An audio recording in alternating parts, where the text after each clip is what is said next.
When is the last time you listened to a podcast about web development, web design, and small business and didn't fall asleep?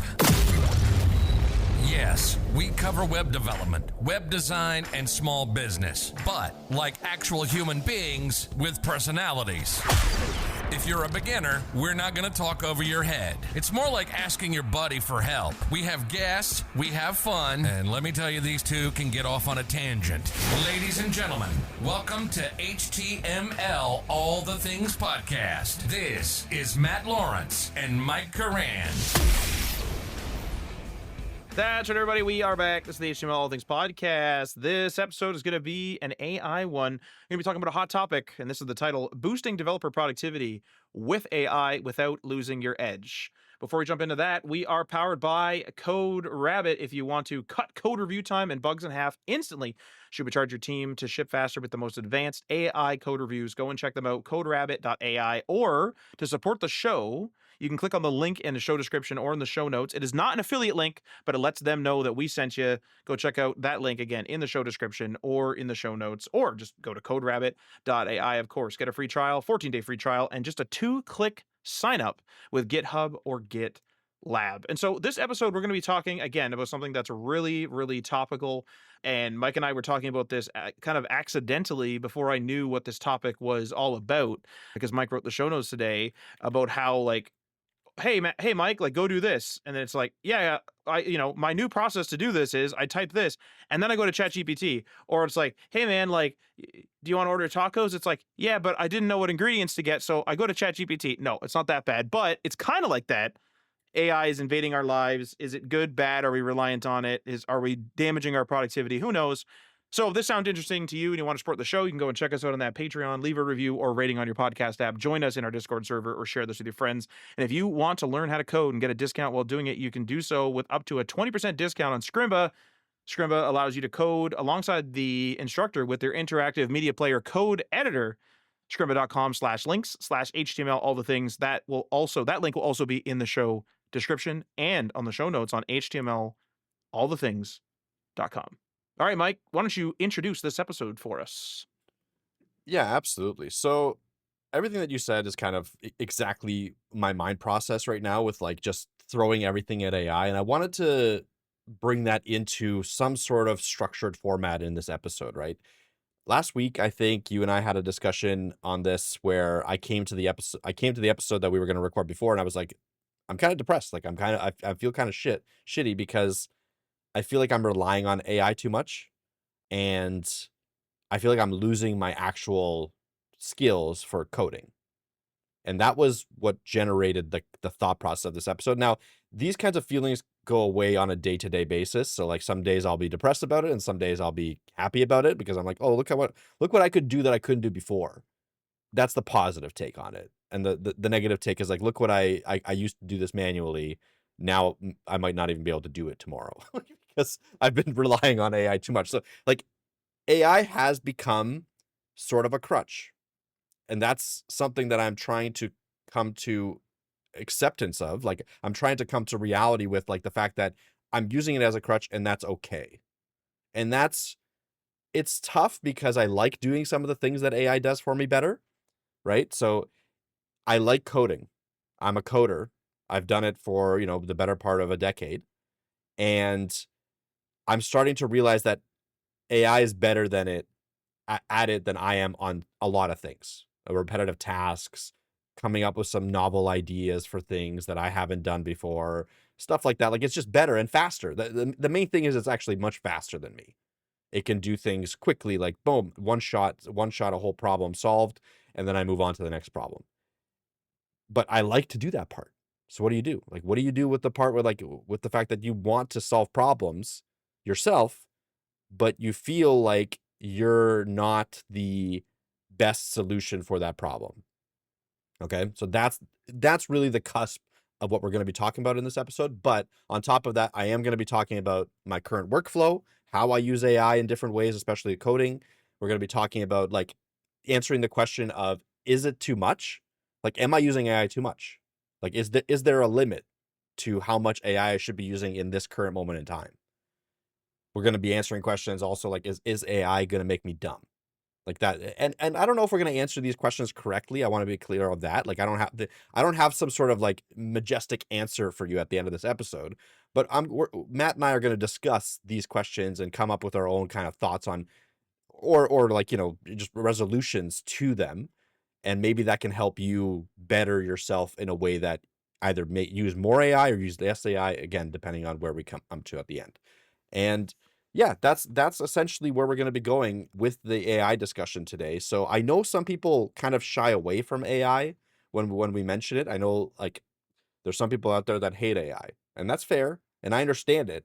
There is a reason for that hate. Like there is a lot of negativity around it. Like it can take your job, maybe it's been trained on a copyrighted content. It does weird, like it says some kind of borderline, racist or whatever things sometimes. Like it has some weird thoughts that it perpetrates. There's a lot of negatives towards AI, and I get that and I understand that. The problem with that mindset, though, from the get-go, and I'm speaking to the people that are kind of negative on it, is that it's here, and unfortunately, like the cat is out of the bag at this point.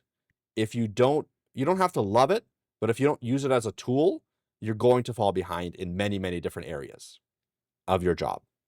And with the job market at the way it is, if you fall behind, someone is going to realistically take that from you because they're going to be willing to embrace the AI more than you. Now, this doesn't apply to everyone across the board. There's some companies that will potentially like not allow you to use AI for many different reasons, but the majority of companies are starting to embrace it to the point where there's some companies that have come out and said, "Hey, if you're not using AI, you can't work for us because you're wasting productivity." There's something I was gonna say there's something here regarding AI, which is kind of weird, where it's like, how like when we were kids, it would be like, oh, I want to play like the most fun game. If you were a gamer, I want to play the most fun game and the best game, and 90% of the time you wouldn't be reaching for the retro game. The game back in my day, it would be like the cutting edge console, the cutting edge game, because it looked the best, it was the flashiest, and maybe it literally was the best, maybe it was, maybe it wasn't, whatever. And like the classic is like your parents are just like, you don't need that, you don't need that, you don't need that thing, whatever. I kind of feel like that sort of like, you don't need that, you don't need that. Whether it was, for good reason, bad reason, whatever, right? Some games are violent, whatever. There's all these like problems with games, 100%. But I kind of wonder if our AI guilt is based on like almost like an adult version of that, where it's sort of like, as a kid, I'd be like, yeah, give me that AI tool, right? If I was interested in like coding stuff up with AI, I'd be like, give me that AI tool, let's do it, come on, let's go. And I wouldn't be surprised if there's many teenagers or young adults or even young people like that are not quite teenagers that are playing with AI to make little apps to track things. Cause like kids are so online now. Kids are like doing game tournaments and building complex things in Minecraft. And like, of course, these AI bots are going to understand Minecraft to an extent and be able to help them build redstone and things like that. Whereas we had to Google search it and then read a forum post, read a guide. And that, what's weird is once we got over that hump of like our parents being like, oh, don't play those games, whatever, but we did it anyway. No one really says anything about Google searches. No one goes like, oh, you're about to go on Google. And my one friend, and he did this as a joke, but I think about it philosophically sometimes. And he, like, someone would ask a question, you'd just be chatting with friends, and someone would be like, man, when was that actor born? Like, is that actor 50? Is he 20? Like, what's his age? And someone would go to Google it, and he's like, man, you're going to use your one Google of the day. And his like joke was that you shouldn't be Googling, you should be trying to like exercise your brain. And he would do it just to bug people kind of in a fun social way. But it's kind of interesting where you kind of think to yourself, you know what? I am generally, this is going to, I don't know how to phrase this. I might be phrasing this incorrectly, but you are generally less intelligent without the internet in your pocket.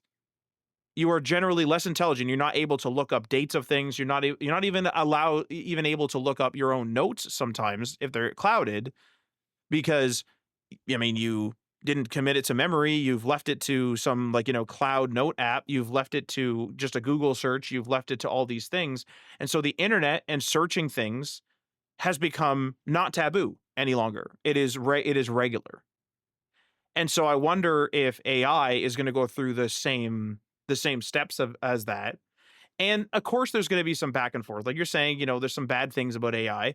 Well, there's some bad things about smartphones that are coming out right now, where there's people that are going back to minimalism with less notifications, using minimal phones. We've had a web news about this, which I'll link in the show notes, where we talk about there's just too many notifications going off and too many things happening. There's good and bad with everything. Every solution that humans come up with comes with new problems. Of course there is. And sometimes that comes with new jobs that solves a thing. And it's a whole web that we could talk about forever. But I just wonder if this AI guilt, is what I'll call it, is a temporary thing. Because if I was like right now, it's almost like I'm in the same boat as you, Mike. It's like I'm kind of like thinking, my God, I did 10 prompts a day, 100 prompts a day. I did 30 prompts a day. Maybe there should be someone on my shoulder saying, yo, you're prompting too much and you're going to become a useless developer or something like that. Maybe there is someone that should be telling me that. But as a kid, I wouldn't be listening to that. And I would just keep going. And look at me now. Like, I still game all the time. I know all about video games. I look up guides on games and stuff like that. Like, I'm still okay. And no one's like, Matt sucks. I mean, someone probably does. But you know what I mean? Like, it's not en masse. Like, I have other friends, many, that do the same thing. It's not taboo to be like, I was playing Fallout and I got stuck and I did a quick Google search and look that up. You know what I mean? The Google search is not taboo. The game playing is not taboo anymore. And so are we just kind of like approaching, or maybe even in the midst of that hump, and maybe we'll get over it?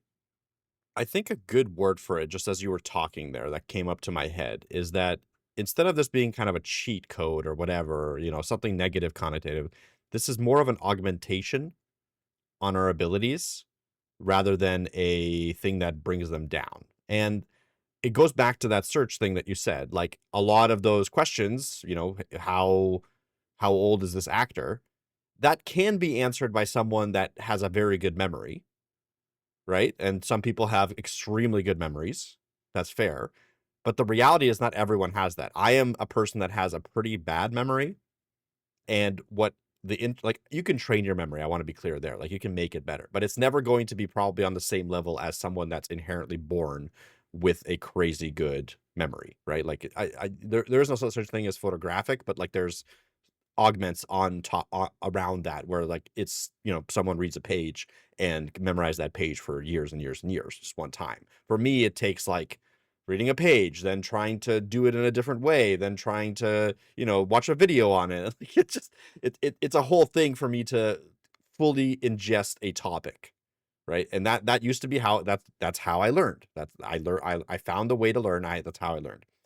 With the internet and with the searching and stuff like that, now I'm able to have the benefits of someone with a really good memory, right? That's the augmentation that it allowed me. It gave me the memory augmentation, if you want to call it. Now, AI, in my opinion, is just another level of that augmentation on a much grander scale. Before stuff like that, it would have been very difficult for me to become a coder. I want to be clear there. It's like, I probably wouldn't have been able to go through like the classical textbook approach of literally looking at a textbook and taking that information and going and writing code. Some people did. A lot of people did, I want to say. Like, that's how they became coders back in like the 60s and 70s and 80s. But the reality is, for me, is that's probably wouldn't have been my path. I would have tried to do that, probably failed, frustrated, gone into something else.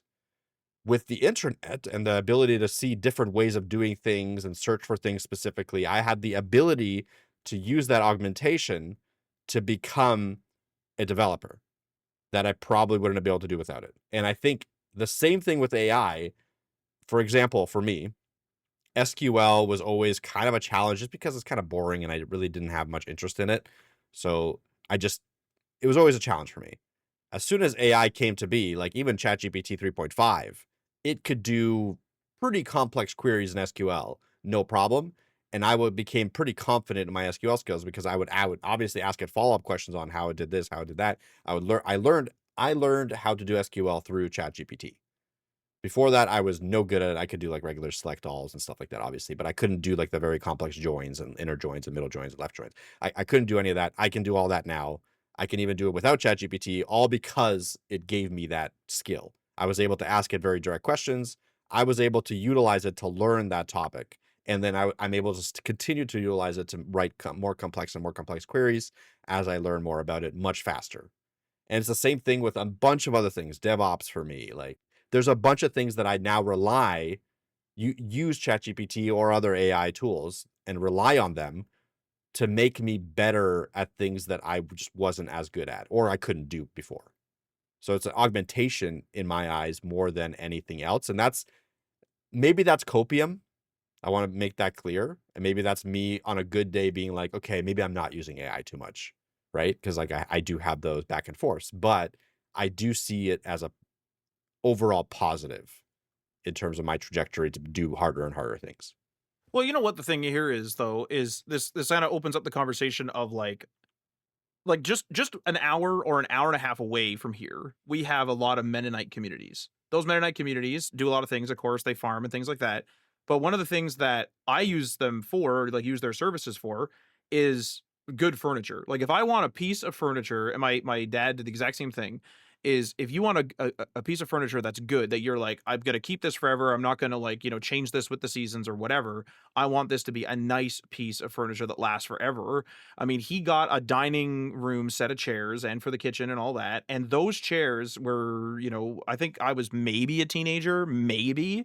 And if you go look at them, they look brand new. They're not all scratched up, they're not all dinged up, they're not destroyed, they're not cracked, they're not anything like that. And I mean, that they build those chairs not with AI and oftentimes not even with power tools, right?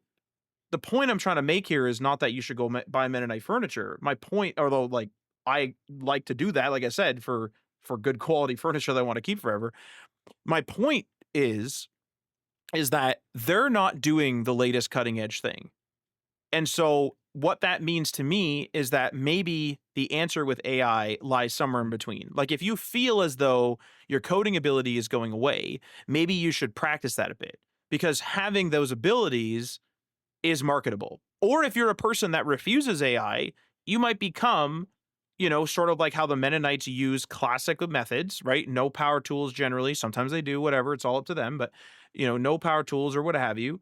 Older methods to build furniture, to even build buildings sometimes. We see the videos on YouTube of Amish communities building buildings super fast, right? Oftentimes, mostly, if not entirely by hand, sometimes by horse-drawn carriage. They're not even driving to the job site. Some of them will, right? It's up to them, whatever.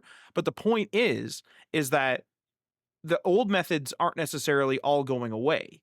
And so if you're concerned at all by the old methods, then maybe you should be kind of looking at them. And like many things in life, it's somewhere in the gray area where maybe you don't want to go all AI, maybe you want to go partial AI and then partially keep your skills. But maybe not, right? Some people are going to go full AI, some people are going to call it off completely.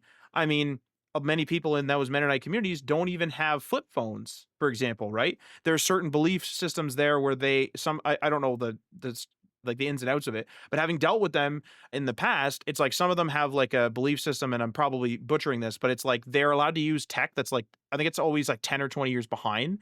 So some of them are getting like flip phones now for the first time and things like that. Again, I don't know that community that well, so don't if I got that wrong, I apologize. But the point is like there's many ways to be successful, to exist, and they're having families, they have like houses and places to live, and they have ways to get around and things like that, and they don't do the cutting edge thing. But there's also people that are doing the cutting edge thing that have places to live, and they have cars and whatever the heck they're doing to get around. They have families and things. And so I think that maybe we think of things that are so new like AI too much in the are you in or you out? It's like maybe I'm in between that. So my counter argument to the Mennonite point is this. There's two things. One, I don't think it can work on scale. And in fact, I know it can't work on scale. Mennonite communities are typically very small.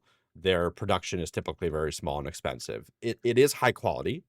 I agree, but there's no way they could supply, the city of Toronto, which is the closest big city to us, with furniture. Whereas companies like IKEA, where their quality is low-ish, and then their throughput is high, and then they're cheaper, they can supply. So I think in a small use case, yes, there could be some positives there, but the other problem I have with that argument, especially in terms of the Mennonites, is that we don't have tech yet that can take AI and make it make a chair or make it do those physical labor tasks. I'd be very curious once that tech is developed, how good quality an AI with all the knowledge that the Mennonites have had, because it probably has trained on that, and all the knowledge that like all the automation that we have today, if it could match what the Mennonites do on scale with the right automation tools, right? That's So a good there question. is some, yeah, there is a potential for AI to actually like revolutionize the industrial stuff. It once it gets its hands on it, and by hands I mean like automate, like put it into the automation side of things, put it into robots, put it into robot arms, put it into conveyor belts, like have it control a factory, have it develop the factory from scratch, have it initialize it. I mean, we might be 100 years from that use case, right? But we don't know if AI will be better or worse at that yet. So that's the other problem I have with it. But overall, will there be need for manual coding in the future is a question that I continue to come back to on a pretty consistent basis. Like, will there ever be like a need for this person to come in and be like, okay, code this for loop for me from scratch? I don't know. Like, I'm not sure if that's ever going to be needed again. Right. Because even now, no one's doing that without AI. Like, you're just taking in a library or you're using a package or you're taking a snippet from something, right? Like, as soon as we figure something out, that typically means that we're just going to reuse whatever we figure out and then just move on to the next hard thing and the next hard thing. And with AI, it's like those next hard things keep getting harder and harder, right? Like the next hard thing, scaling something that's really difficult to scale or solving a really difficult mathematical problem. Like that's where the AI can't do that yet. So that's where humans are focusing, or a lot of work is being done. But the stuff that AI can do repeatedly and consistently, it's tough to argue for bringing in a human, like a slower human to come in and do on a consistent basis, because it's just going to be like, why? Right. That is an interesting question. Like, I mean, because I was thinking to myself, there's a lot of people on TikTok. Well, I shouldn't say a lot. There's like one particular creator that I just see. I don't actually follow them on TikTok, that I'll see that restores and and fabricates, whatever you want to say, furniture in like with the old school methods. Very few, although a few power tools, mostly traditional methods, and it's interesting content, right? I like to watch content that I don't understand anything about. Like I'll watch like Homes on Homes, because it's like I don't know how insulation works. Like I get the general gist, but like, oh, you need vapor barriers and blah blah blah. And I like to watch things that I don't fully understand. But then again, someone like, I'm just going to throw out a name out there. Like I'm not even going to throw out a name. A huge department store, doesn't matter, comes to this person on TikTok and goes like, "Hey, can you make us 2 million shares?" It's like, yeah, do you have like till the end of my retirement? Like, how long is it going to take that person to make 2 million shares with these traditional You won't tools? be able to. That's exactly They won't right. be And able it's a to. really Yeah. good point. And it's like, it's viable. Like, I mean, I like the idea, and like that's probably why there's a market, right? I like the idea of not only the really good quality of like the Mennonite furniture, but I really like the idea of something being handmade. And I was actually talking to a friend about this, where we may end up adopting like some sort of badge where we say this has been handmade or hand coded. Hand coded. Yeah. That's the, You know what I yeah. mean? Like this has been hand coded. Like or like at least 70% of this code was hand coded, right? Some sort of standard that, whether it's a law or not, some sort of standard comes along, a license or whatever it's going to be, a patent, who knows? And maybe that is where like the hand coders are going to come in. But again, that person that I just watch occasionally on TikTok, if they show up on my For You, that person is not the millionaire billionaire. Like he might be a millionaire because he's a big content creator. I don't know his business. The point is that he's not the billionaire, and he's not the suits, dare I say, he's not the suits that are looking at things and going, "Hey, I'm paying this person $256,000. I could pay someone of less skill, but also give them an AI bot. So the AI bot's $200 a month for that person, but I'm paying them 50K. I've just saved a 200K minus $50, right? I've just saved pretty well 200K. And now that person's producing at the same amount. Is that possible today? I don't know, like what the actual ratios are, of course, right? Like someone getting paid 250K is probably doing something pretty vital. But the point is that the suits are looking at those ratios 100%. And we have to remember something with coding and things like that is that the main thing that these people want is to drive shareholder value. That's the only reason why a corporation exists. So if we think about that, it's like AI, if it's a productivity booster and it's going to save money, one of the biggest expenses any business has is labor. Short of the odd niche here and there that's automated, it's going to be labor. And so, of course, right? Of course, they're going to look at AI stuff. And so, therefore, that's that argument, right? Where it's like, am I using AI too much? Maybe not, because if I say to them, I've been trying to be in that gray area with my skill, where I've been trying to make sure that like I understand how to hand code everything, and I only use AI 20% of the time. I just want to like get my foot in the door. It's like in the interview, they might go like, well, we use AI for everything. So now we're going to have to train you up on AI. And now that's going to be, more hitting the bottom line. So it's a bit, we're in a weird spot for this, right? Because in the past, everything was hand coded. I mean, short of, I guess people would like joke and be like, I copy paste everything from Stack Overflow, but. Yeah, it will all depend on if there will be a market for that like hand coded badge.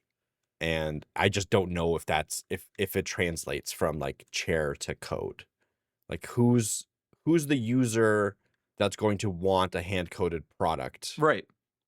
I don't know. And how many handmade things do you know are huge empires? Well, it's never going to become a huge empire, but there is some value in like a boutique little thing. So like I don't think it's ever going to be a huge empire. I think it's going to be a very niche thing, if anything at all. I mean, is like, what about the amount of people that may be displaced by AI? Like we're talking about an empire, like I'm just saying, like a huge tech company, whatever it is, has a bunch of developers. Let's say it's 100 to make it easy. They shed 50 because of AI, so they get rid of 50 people. Okay, great for them. Not great for the people that are laid off, of course. So now these 50 people are like, uh-oh, all the big corporations around me, all the places around me that I think of, right, when I think about getting hired, because the big corporations have a lot of marketing and they have a lot of pull. They're all not hiring. They're all laying off. It's like, okay, well, we'll all become boutiques. We'll all get hired by these boutique places. Well, these boutique places might have 5 people. Yeah. So it's going to take 10 boutique places. Yeah, I don't see it playing out that way. I don't think that the transition is going to be from like, oh, I got laid off from my corp job to go to a boutique. I think it's going to be more, you're going to have to shift your path. Anytime like a revolution happens, like an industrial revolution, etc., the people that get displaced have to pivot to something that occurs from the shift. So if the AI shift will take away developer jobs, the idea is that it potentially, because of the increased productivity, could increase the amount of X amount, whatever other jobs that are developed because of the AI revolution, whether it be prompting jobs or AI review jobs or like whatever comes out of it. We don't know yet what's going to come out of it. It could be that like all these startups are now competing with these massive corporations, and now we have like 10 times the amount of small startups. So now you're filling roles in smaller companies, and the bigger companies are getting destroyed by these smaller companies. Like we don't know what's going to happen in that case yet. What probably is going to happen, at least if we look at the history of the job market with these like big shifts in technology, is that other jobs will be created. Right, like with the internet boom, it was the like the marketing jobs, the developer jobs, etc. So like we had, every shift comes with opportunity for those other jobs. For the older people, they always get the worst end of the stick. So like us maybe being part of that, I'm not sure. We're kind of in the middle there, like in terms of age, but like a lot of times, like the older people will get forced out of the industry, early retirement, etc. And then other people that are younger will have to pivot and adapt. So that's where I think is the most realistic outcome of this kind of thing. Like this all predates on the fact that AI continues to get better and better, because of course it's not currently at the point where it can really replace people, in my honest opinion. Some companies have already started to do it. I think it's a little too early for that. I think, and it's also not a lot of companies, so it's not like a big shift yet. It's just like those companies are making the news and stuff like that. Sure, it's a lot of noise. Overall, companies aren't doing it, and I don't think it's at the point where it can really replace people. It's really just an enhancement on a workflow, and that's what I want to kind of shift to right now, is like, how do I use AI in my current developer workflow, and where do I think it fits in? Because it's not a one-stop shop. Like I can't use it for everything. Of course, obviously. of course. Yeah, it's just something that I've augmented. Probably every single task that I do now is augmented in some way by AI. Small, a little bit to a lot is the range that comes up, but like it is very prevalent in my workflow. So for me, I use Cursor right now. Cursor is an IDE similar to VS Code. It's actually a fork of VS Code, and it has the AI kind of built into its infrastructure. So you have a chat window that has context of whatever windows are open on your cursor. It also has context of the code base that you can give it. You can, in the chat window, you can provide extra context, like doing an @ symbol and then telling it a file that you want it to read as well. Like there's a lot of niceties in that chat window that are directly related to the code base that you're working with. And so I'm able to kind of talk to my code base is the way I kind of picture it, right? So I use Cursor. I use the chat pane a lot. The chat pane is pretty much always expanded for me because whenever I'm writing something, I will double check it with AI. I will get it to write with AI. A lot of times I will actually turn off the auto completions nowadays because the auto completions just don't have enough context of my entire code base. And they sometimes just almost get in the way of me writing code when I need to write it. And when I need to do something bigger that requires AI, I will just use the chat. So it's an interesting shift that's happened in the past, probably a few months now for me, where I've realized that autocomplete isn't as important because TypeScript handles a lot of the important autocomplete for me. And AI chat can do the big stuff that I needed to do rather than relying on autocomplete. The only time I turn on autocomplete is when I need to do a bunch of repetitive tasks, like changing a variable across a bunch of lines and adding like console logs across things. Like it could do that pretty I was well. actually going So to ask you, like, if you were a dev that handled data a bunch, like maybe you were like working at a company that archives things or something. I feel like the autocomplete would play a big role because there would be a lot of repetition, right? Because if they're like, yeah, hey, across our entire archive, we're going to add this new date code or something, it's like, whoa, that's quite a lot of repetition, likely. yeah, absolutely. But having said that, if it's like a multi-file change, chat can do that better. Okay.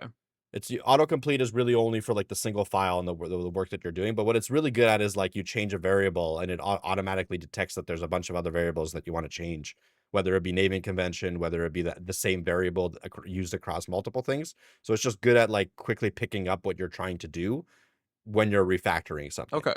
So a lot of times when I'm refactoring, I will have autocomplete on because it'll just like quickly like tab, and I'll wipe through the entire code base or not the entire code base, but the entire file that I'm refactoring. So that's like on a one-to-one basis. That's when I use autocomplete nowadays. For the most part, I don't because the chat is just so much better. The other thing that I do with AI is I'll ideate a lot with ChatGPT. So when I kind of try to figure out how do I solve a problem, when I try to figure out what feature to add to something, when I try to figure out what architecture to use for something, right? Like how do I make sure that this is scalable? How do I make sure that this is using all the best practices, stuff like that? I will talk to ChatGPT about it. Sometimes I'll talk to Cursor as well. I just found that ChatGPT is better when I need less context.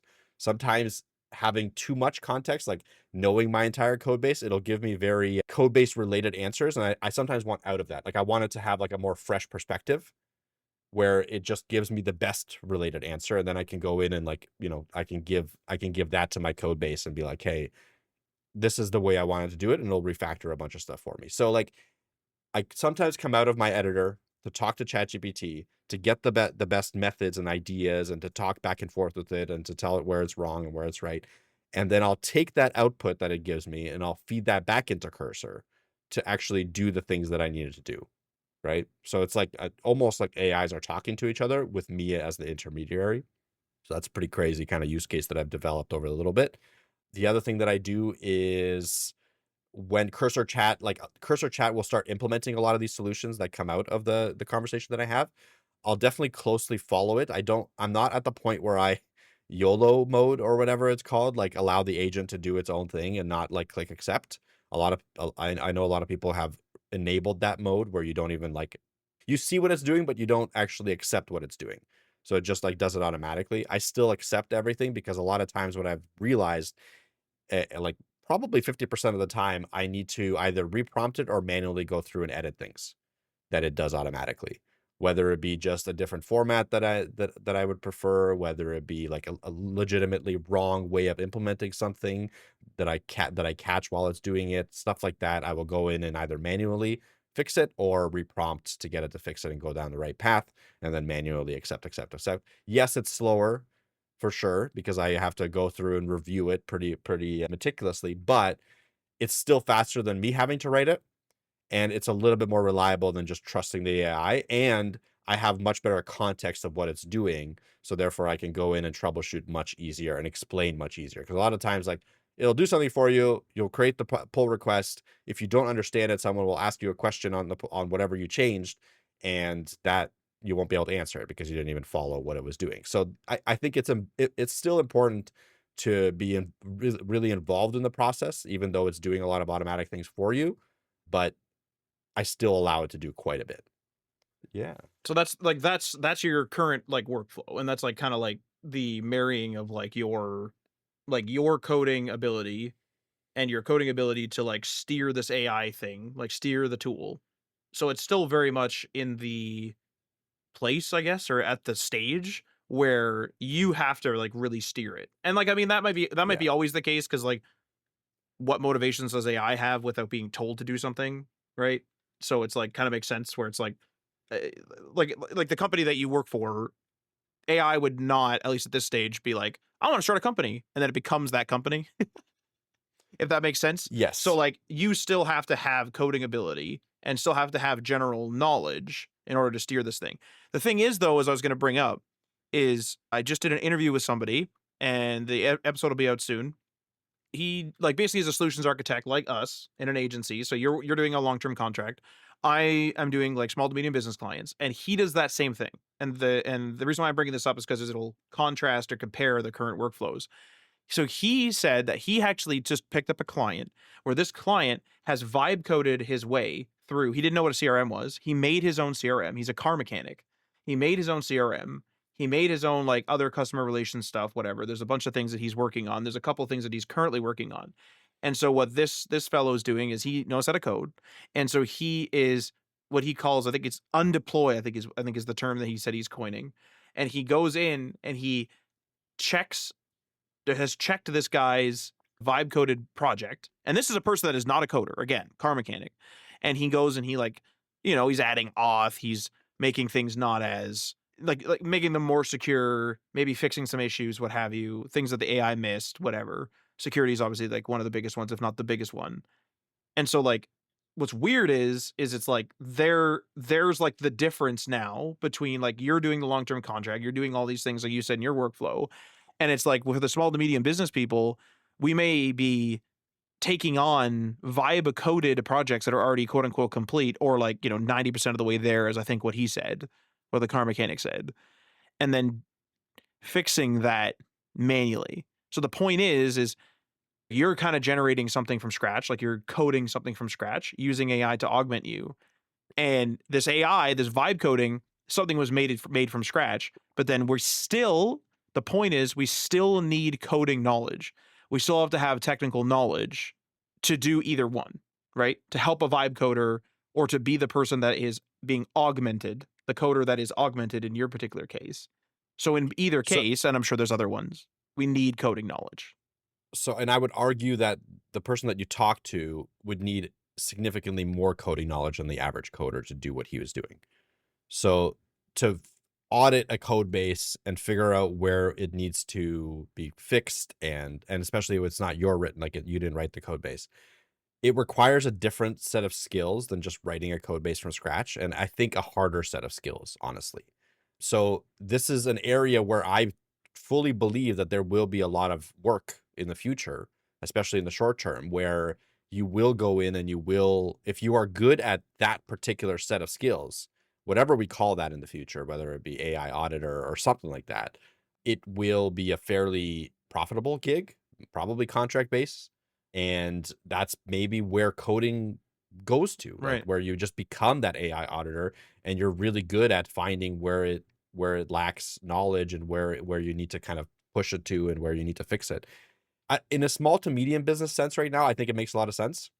For larger businesses, like the code base that we have right now, I think it's much harder. Like you need people to be able to steer the AI, even if you are using AI very directly because of the size of the problem the amount of integrations that are involved in enterprise level code Right. bases, all of that stuff is still, I think, a little bit too complex for AI to one shot and to be able to do and manage and maintain.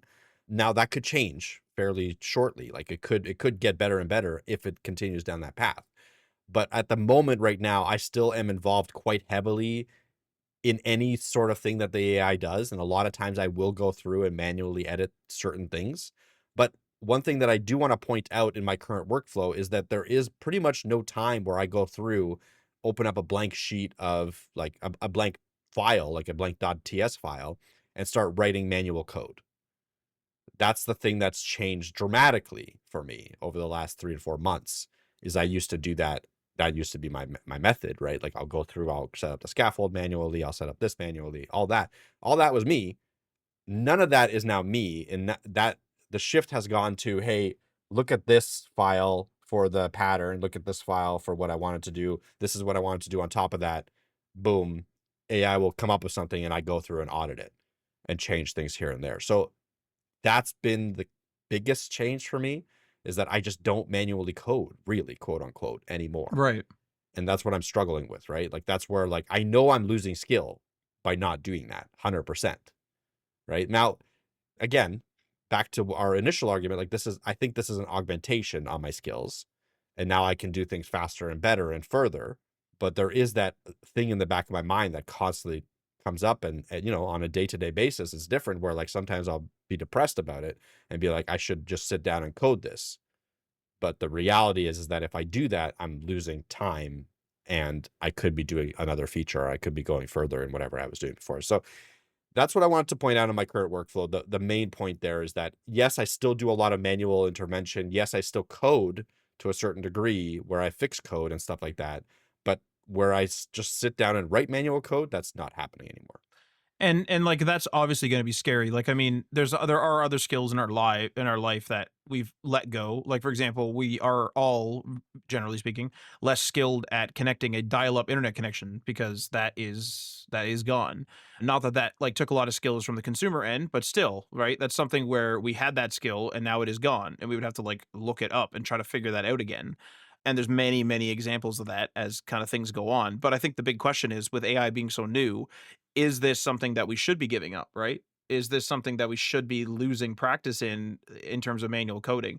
Like I want to say that, in my like my heart, I suppose the answer is no, right? It feels like no. Like I gained these skills and I want to keep them. And like for me specifically, it's like I'm always learning new things because I'm working with so many different clients and so many different projects, where it's like, hey, I should be keeping these skills. But at the same time, it's like there's a business aspect there, right? Time is money. We talked about the suits. So like obviously like anyone as an employee has to deal with the suits. The suits are, usually above them, or they're the suit themselves, right? And you have certain responsibilities, and then to the company and whatever. But then also, like, even as like an entrepreneur, if you're the boss, you're the business owner, you're the co-founder, whatever you want to call yourself, freelancer, it's like, hey, you could increase your income by taking on an extra 3 clients that you wouldn't be able to do if you just relied on AI more. And then of course, like you're saying, is this is leaving very little time, very little room, let's say, for full-on manual coding. You actually have that, actually, or just realize in the actual show notes. Like you are not, like you said, opening up that blank page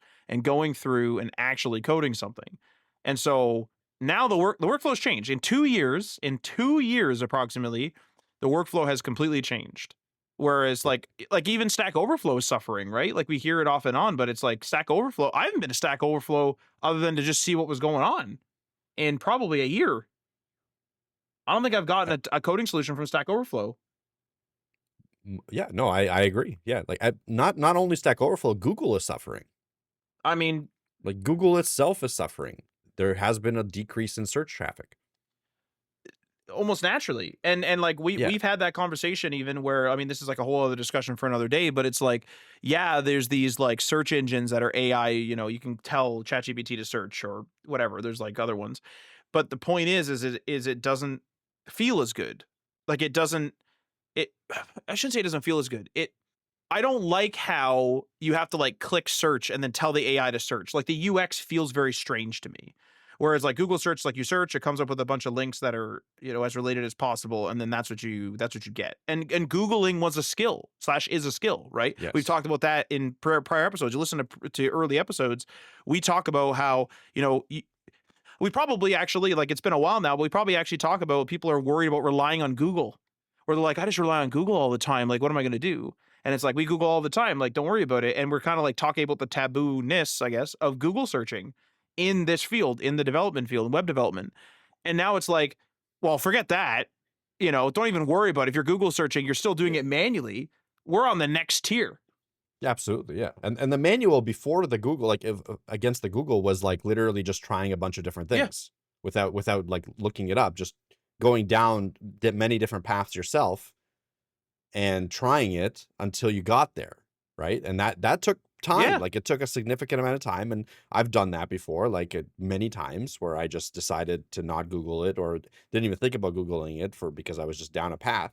And it takes a bunch of time, and like Googling it might have solved it. Now it's even more, like you said, like we're on the next stage of that, and the stage has jumped way higher than the Googling stage, right? Like the Googling stage was really convenient, nice, but it still required, like you said, very, very dedicated skills and figuring out how to Google the right thing and getting, reading through potentially hundreds of posts sometimes to get down to the nitty gritty of a very complex problem. Now it's like, not only can AI send you down the right path really quickly, it can just freaking do it for you by running the code in its code execution layer over and over and over and over and over again, infinite amount of times until it figures out a solution. So it can do that hard step for you that we were talking about, where like it just goes down a million paths, right? That it can think of and that it can search about, and it can find the solution for you automatically. Yeah.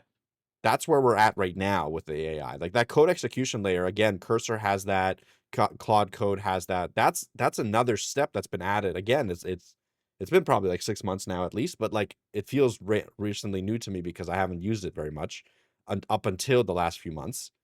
And it's a game changer right there. Like the fact that it can run your code, go into the terminal, do something in the terminal, like be an agent and like actually do a bunch of steps and then talk to itself and bring in other tools, and like that's not another layer. That's a whole other concept that was not available to us.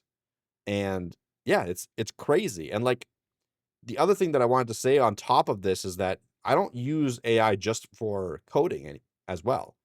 My AI usage has gone to pretty much every part of my life now. And that's another scary thing is like, if we're still down the coding path, DevOps, I use AI a lot for that, like creating Docker files, Docker containers, helping me with any sort of database stuff, backend stuff, helping me figure out what kind of resources are needed for a certain project, what the amount of usage is going to have. Like all that stuff, I go through AI now for and review it myself and test it and stuff like that. But still, requirements gathering, I'll give it a feature and I'll be like, what stuff am I not thinking about? Like what are all the requirements that are there? It'll list out a bunch of things. I'll remove some stuff. I'll add some stuff. Like I still use my brain for it, but like it does all that, right? Then planning. I recently developed this little linear bot that will essentially go into linear. You do a slash estimate, and it will take the context of your code base. Based on the context of your code base, will then generate an estimate for how long, how many story points a task takes. So like estimating a task is now fairly trivial.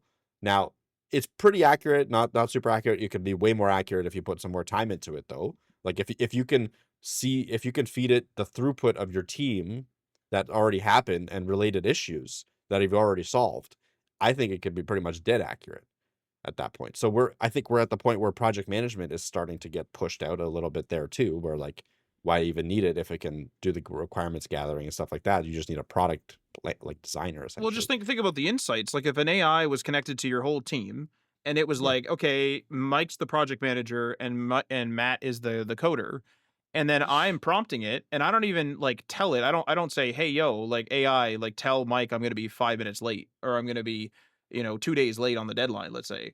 Something like that. The AI might tell you an insight without telling me and say like, "Hey, Matt's been prompting me a lot for this one issue. It looks like he's behind. He might be 2 days late." Mhm. Based on Matt's like coding time, abilities, and all these other insights that it has, Matt might be 2 days late. Prepare for that. Yeah, Or maybe touch base exactly. with him. Yeah. That's not Like that it's crazy of a thing for the technology level we have right now. It just needs the insights. absolutely, and it can get them. It's not that hard. Like a linear, again, if you go to linear, it has all that in the APIs. Like you can get all that information, feed it into the AI in some way, shape, or form, and then get a really good response back. Like there's every part. Code reviews is another one. Code reviews, I'm particularly not super good at. I've said that before on the podcast because it requires really meticulous attention to detail, line by line by line by line. You know what is good at something like that? AI. We have the channel sponsor, podcast sponsor, CodeRabbit. I've been using that lately. Essentially, it knows not only the context of the code review, it knows the context of the code base. We'll go through, review it in however way you want it. Like, it does a better job, I would say, overall, than a good human reviewer. That's where I rate it because it can do the details, right? Like it can do the nitpicks as well. Like the humans are pretty good at nitpicking, being like, oh, this variable is named incorrectly, whatever. It can do those as well. Not that important, but it can do the really complex things like, oh, you forgot that this, like the rate limit window is set to this, and that will make it so that it's exploitable by this. The thing that would take a person like significant amount of time to work out potentially by doing calculations and stuff, it can do in a second because it has all that context. It's tough. Like security reviews. I think security reviews are going to be done really well by AI at some point soon, like being able to test to see if you have any vulnerabilities in your code base. Why not? Because the patterns are pretty straightforward. If you have a bad pattern, you should be able to test it. It might be able to even do that right now, like through the code reviews, like CodeRabbit or Claude code reviews, whatever. Even just like the, if there's a top 10 mistakes that people make on auth, it should be able to know the top 10 and then just do a quick check for the top 10. I mean, even if that's like, oh hey, but that's only 15 minutes. Like, yeah, but that's 15 minutes. You know, and now you don't need to do that. So all that stuff that I'm doing with AI, like that's all around my job, but then I'm also using it for like content creation. Obviously, I'm also using it for just generic like questions. I'm using it for recipes. I love it for recipes because it doesn't give me a massive page of ads that I have to scroll through and a massive like blog about a recipe that I don't care about that you have to scroll through and then get to like the tiny little recipe. Anyway, like it'll just give you the recipe. Samsung Food, buddy, just do that. Just gonna tell that right now. Use Samsung Food. It's an app. It's really good. Haven't even tried it, but that's it's a good really thing. really That's a good point. Yeah. Okay. Yeah, I'll give it a shot. Maybe it'll be even better. But like, regardless, like I just give it the ingredients I have and be like, hey, I want to make this with it. It knows, like it has information about every recipe you could possibly have. Hasn't really steered me wrong. You can even have it like analyze your food with the camera and be like, hey, this is the consistency I'm getting. What am I doing wrong? And it can tell you what you're like. It's a crazy assistant in that sense of you. Like you can use it for literally anything at this point. And I try not to use it for literally everything. Like I don't really use it with my daughter or anything like that. I still, make up stories for her. I feel like that's a line that I might not cross. It's like, I know some people will be like, hey, ChatGPT, can you tell my daughter a story? A little bit weird. It's fine. Like it's, that's fine. It's a good, maybe it's interesting and whatever. But like, I feel like that's something I still want to be able to do manually. Like there's certain things that I probably will maintain as a manual aspect and not rely on AI as much, but it's probably not going to be my job. That's the reality of it. Like, why would my job be the thing that I grandstand on? Because I need to be better and faster and continue to become better at it. Like I need to outpace the people that are using these tools. That's my goal. Like if I can't outpace them, then I might be out of a job. Because the suits are watching, and if they're like, Mike is 70% less efficient than everybody else, get rid of him. Yep. Bump him down, move him somewhere. Absolutely. That's the reality. That's the reality of the world we live in. I'm not saying it's a good reality. No, it's definitely not. I'm not saying anything. Yeah, I'm not saying that I support it, but that is the reality. And I'm like, that's why I'm trying to be very clear with everyone is like, this is something that you need to prepare for.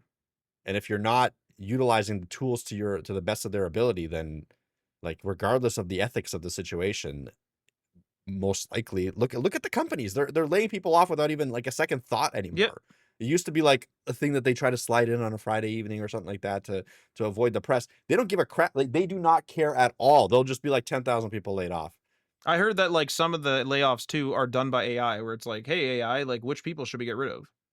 Probably, yeah. And like I don't know how true that is, but companies do not care about you at all. Like not even a little bit. I promise. They care about shareholder value.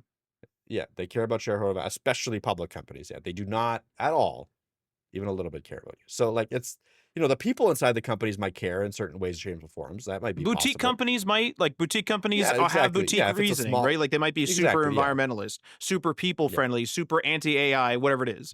yeah. But again, they Even can't hire then, though, they everybody. will make the hard decision if they have to make the hard decision. Like, of course, Right? Like they will make it, and they will fire you, and the managers will probably keep their jobs. Like that's just how it is in the real world. So like it's tough for me. Like I think the final questions that we have to answer are like, will AI make me dumb? I'll give my quick answer here. I don't think so. I think it is going to be an augment. I think I will be able to just do harder and harder things as I go down the line. And if I continue to utilize the best tools that are available to me, I will be able to do more with my time and be able to be more productive. That's where I'm focusing on, at least for my own mental health, maybe. right. Right? Like I'm just trying to get there. Like, oh, another thing, taxes. AI is doing about 80% of the work I need to do for taxes. That's good. Hopefully Yeah. it's accurate. But And the next 20% is coming. Apparently, with these new browsers coming out, Dia and Perplexity has a browser. I can't remember the name of it. They can actually go in and download all the invoices for you for any product that you have and create like the PDFs and then attach them to your QuickBooks. holy crap. Yeah, yeah. I'm paying for that. As soon as it comes out to general public, someone has showed me that is able to do it. They're in the closed beta. As soon as I get access to it, I will pay for it because that's probably the final frontier of what I need to do to actually do my taxes. Because we have an accountant. I want to make that Oh clear. yeah. Like, it's Oh not yeah. doing- We have an accountant. It's not doing my taxes. Like we send it to an accountant. It's just like bookkeeping. It's going to do my bookkeeping for me. I should be clear. Not the actual taxes, but still, like if it can do all of it, Yeah. which is very possible. 2026 might be the first year where I don't pretty much do any of my taxes. I was gonna say, but we're still gonna have an accountant. That's one thing I ain't surrendering Oh, for yeah, a yeah, while. I'm Like not- it's yeah. not gonna be like, Yeah, yeah, yeah, yeah. should be all right. Until there's an you know? accountant AI. Like until there's an accountant AI. Maybe. But like even then, Yeah, it's like, yeah, yeah. That's- But who there's gonna be knows? some Yeah. lines in the sand. Yeah. So anyway, I'm trying to use it in different aspects of my life, especially aspects that I hate. So taxes are one thing that I wanted to bring up because I hate bookkeeping with a passion of 1,000 suns. That is the first thing that I really focused on automating fully, and I'm almost there. I mean, I'm in the same boat. I've never used AI for it. I do have a very quick like process I use with like spreadsheets and PDFs and things like that. So I mean that's good. I also chip away at it like throughout the year. I just sort of like I like keep all my stuff in order and then I just sort of like enter it like almost like data entry more or less. So that's good. But like I mean, if an AI could help me with the data entry, that'd be kind of cool. Assuming it's accurate and all that, that'd be pretty good. But like you were talking about, just as a final thing, because I actually have an interview in 5 minutes with another guest. So I mean, stay tuned because we have a bunch of interview episodes coming out, pretty exciting. But just like the whole like, will AI make me dumb? I feel like I'm going to intentionally not let it. This is a really weird random thing, but I saw about 12 seconds of a TikTok with Adam Carolla. I haven't seen Adam Carolla in years, but I saw like it's like 12-second thing where he was saying how, you can hire someone to do stuff for you, but life is not necessarily easy if you don't know how to do anything. Like if you don't know how to change a tire, if you don't know how to do this, you don't know how to do that, and you just always like hire someone, call DoorDash instead of cook, and blah blah blah, all this thing. I mean, I'm extrapolating now because, like I said, I only watched about 12 seconds of this thing, but he was right, where he's right in that regard, where it's like, hey, like I would like to be able to do things, like I would like to be able to know how to do certain things, and there's also a bit of a human element where I'm going to just briefly bring up golf. I'm doing way better at golf right now because I decided to stop following tips and tricks unless I understand the tip or trick. And that's a human thing where I've noticed even at school, I would do amazing in a complex math topic if I understood what the hell I was doing. If it was just like, Matt, just remember the brackets do this and this does that and this adds here and this is the thing and this is an imaginary number. The instant I don't actually know what I'm doing, I don't know what it is for me personally, but this is the human effect. I just break down. And the point, like my ability to do it breaks down. I don't do that well. It's like 70% or whatever, if you were to mark it with school. And the thing with it is that's a human thing. Whereas if I went to a golf AI coach, of which I do have one called Golf Fix, but if I went to it constantly, I've only tried it once or twice just for fun, and it doesn't explain to me It's like, hey, move your wrist more. And be like, why? And it can't tell me that. I'm just not going to do it. I'm not going to think of it. I'm not going to know how to fix it when I'm on the field if something's going wrong. The human effect for me, for my learning type or my brain or whatever, requires that I understand it well. And I've learned that. And so there's going to be human effects like that, not just what I said, but human effects across different people, of course. There's going to be tons and tons of human effects, human things where people either take a stand or they can't just, go to ChatGPT and be like, fix my golf swing. Yo, tell me how to code this. They're not going to care about the actual code. And maybe they need to understand it or other things. Maybe they get overwhelmed by the code being massive and they're like, hey, I have to build this piece by piece. That's a human thing. So I feel like I'm going to prevent myself from being dumbed down by AI fully. Like I'm sure I'll be a little bit dumber, I guess, but I'm going to try my best to like still try to understand things, still try to be organic on some things. And I mean, of course, like there's some things where I'm like, yo, I'm just going to go do that. I don't need an AI to do that for me. But I think that's it. That's the episode. Big ol' episode. We have, again, a lot of interviews coming up. Some of them might already be out by the time this episode comes out. So go check those out. Those come out on Thursdays. And we're going to mess around with our web news schedule actually as well. We may start releasing on a different day, just the web news, like the Tuesdays for the main episodes and the interview episodes on Thursday is sticking, but we'll mess with the web news. I'm going to play with it maybe a little bit. So maybe we'll see what's up there. But remember that we are on Patreon if you want to support episodes like this. That's patreon.com/HTML, all the things. And I need to get my Patreon document up, which I always forget. And I have it thanks to AI. That's a lie. I just open Google Docs. Tim from the Web Hacker. These are the $3 tier patrons. Tim from the Web Hacker on thewebhacker.com. Jason from Geek Life Radio via geekliferadio.com. Garrett Segal, Level Up Financial Planning via www.levelupfinancialplanning.com. Magnus from YesWeb via yesweb.se. Syntaxify from the HTML All the Things Discord server. And Stacy Mosseler from the website swoonworthydesigns.com. And remember, this episode is powered by Code Rabbit. You can try out some AI code reviews, as Mike mentioned in the episode, and I mentioned earlier. There's a free trial, 14-day free trial, no credit card needed, and a 2-click sign up with GitHub or GitLab. Go and check that out at coderabbit.ai. Or if you want them to know that we sent you, you can use our link in the show description or in the show notes. That is not an affiliate link. It just lets them know that we sent you. And we'd also like to give a shout out to Michael LaRocca, a contributing author on HTMLAllTheThings.com. Michael is the author of Self-Taught the X Generation blog at selftaughttxg.com. And a 20% Scrimba discount. Go check that out. Link in the show notes and in the show description. Feel free to leave a comment or a review on the platform that you are listening to this on. And this outro will sign us off. You've been listening to HTML All the Things podcast. Web development, web design, and small business. We hope you've gotten some useful and practical information from this show. And we hope you appreciate that we talk to you like human beings. And we hope you had some fun.